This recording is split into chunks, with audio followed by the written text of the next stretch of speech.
जय माँ मरी आप सभी को। मरी माँ सदा सहाय। आज मैं आपके लिए बाबा काल भैरव का विद्वेषण मंत्र लेकर के आया हूँ, वो भी ग्रामीण विधि विधान से। पहले की मंत्र जाने उसके पहले ये जानिए कि विद्वेषण क्या होता है या विद्वेषण प्रयोग या मंत्र क्या होते हैं। विद्वेषण का मतलब ये होता है कि दो लोगों के बीच संबंध को खराब करना। किसी का संबंध किसी के साथ अच्छा चल रहा है तो उनके बीच दरार लाना, और दरार लाने के अलावा उनके बीच लड़ाई करवाना, एक दूसरे से उनका मोह खत्म करवाना, एक दूसरे से उनका आकर्षण खत्म करवाना। फॉर एग्जाम्पल, जैसे कई लड़के लड़कियां होती हैं या होते हैं जो कि एक दूसरे से बात कर रहे हैं लेकिन दूसरे से भी बात कर रहे हैं, तो दूसरा व्यक्ति उसके मोह को खत्म करवाने के लिए विद्वेषण प्रयोग करता है अथवा करती है। तो अब आते हैं कि मंत्र को कैसे सिद्ध करना है और मंत्र क्या है। सबसे पहले आपको एक बाबा काल भैरव की तस्वीर चाहिए होगी। तस्वीर आपको इस तरीके की चाहिए जिसमें बाबा काल भैरव उग्र रूप में दिखते हों। दिन अमावस्या का होना चाहिए।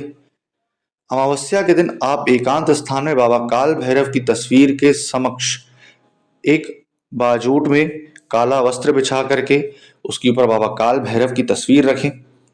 5 प्रकार की मिठाई रखें। 4 मुखी देसी घी का दीपक जलाएं। एक नारियल रखें। 2 जोड़ा लौंग रखें। नींबू रखें और 7 प्रकार का दाना रखें। काला आसन, काले कपड़े आपको ले लेना है। उसके बाद आपको करना क्या है, सबसे पहले आपको हाथ में जल लेना है। हाथ में जल लेने के बाद आपको बोलना है, बाबा काल भैरव, मैं आपके इस मंत्र को जागृत अवस्था में ला रहा हूं विद्वेषण प्रयोग के लिए। ठीक। अब उसके बाद आपको 7 बार ओम श्री गणेशाय नमः, 7 बार ओम नमः शिवाय अथवा आपके 7 बार गुरु मंत्रों का जाप करना है। उसके बाद जो मैं आपको मूल मंत्र बताऊंगा वो आपको 1008 बार जाप करना है। सिर्फ और सिर्फ 1008 बार।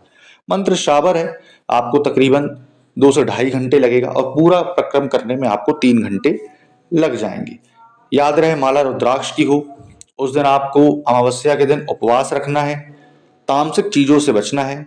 मांस मटन दारू ये सारी चीजों से बचना है और कोई भी तामसिक आहार ना लेते हुए ब्रह्मचार्य का पालन करना है। आसन आपका मैंने बताया, काला आसन, काले कपड़े, रुद्राक्ष की माला रहेगी। अब आते हैं मेन कॉन्सेप्ट इसका। ठीक।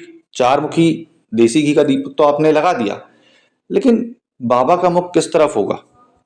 बाबा का जो मुख होगा वो पूर्व मुखी होगा।